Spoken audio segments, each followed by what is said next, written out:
important topic here, especially now that we are in spring and it can rain or snow or rain. Who knows what we're going to get, but typically rain quite a bit. So I want you to test your sump pump on a regular basis.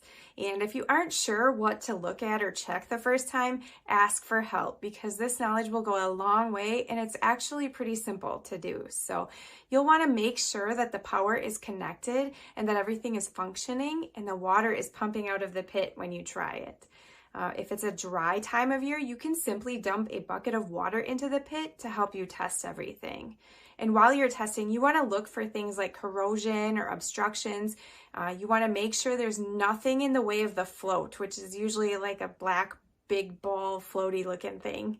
But you want to make sure that nothing's blocking that because that's what's going to tell the pump to work. You also want to listen for any unusual noises. So if your pump is getting super loud, for example, it's possible that something is wrong with that motor or maybe that pump has been running continuously, which we do not want.